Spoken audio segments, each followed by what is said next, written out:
So introducing another creative angle that you can start to expose your opponent on, mainly in the forehand back corner here. So we're going to talk a lot about it from here, is the booming cross court. You know, it's got a nice description to it because it is. It's pretty much a booming cross court.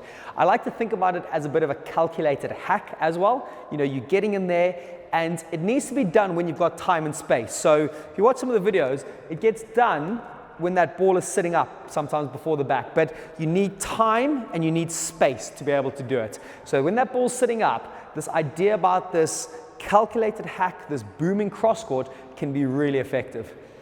What I want to see the outcome looking like, and when I watch the videos, it's all about testing your opponent's reaction time, asking them, are they quick enough, agile enough, are they watching enough of the game to pick up the shot? So you want to keep the ball pretty low, relatively central, and you want to be skidding and accelerating the ball through to that back corner.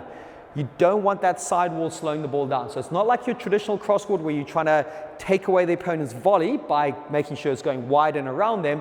This one is all about the pace and the speed you can whip that ball through. So if you think about that, think about how you have to set up for the shot. It's got to be aggressive. It's got to be super positive. So it's really well lined up. We talked about that two-wall boast from the back. I think it's a very similar setup. You're looking to get in there, really high, tall racket position, body weight really up here and tall, and as you're coming down and through, you're really transferring it into the ball, really getting the meat of the ball. My grip is going to be relatively hard. I'm going to throttle it a tiny bit because I have to commit hard to it. And my racket face is going to be pretty flat as well. I'm going to be taking that ball, maybe here if it's higher, maybe down there if it's lower, but this idea with the racket face is super, super flat. And when we're coming into the follow through, it can vary a little bit, but you want to make sure that you're getting through that ball. You might slightly even roll it and stop it to go through, because like I said, the priority is low and skiddy. So for example, something like this, if the ball comes up off the back, not too bad, I'll take that. Pretty low, pretty attacking. You know, there's no way my opponent should be able to volley that because of how central it is, how low it is, and how that ball is skidding.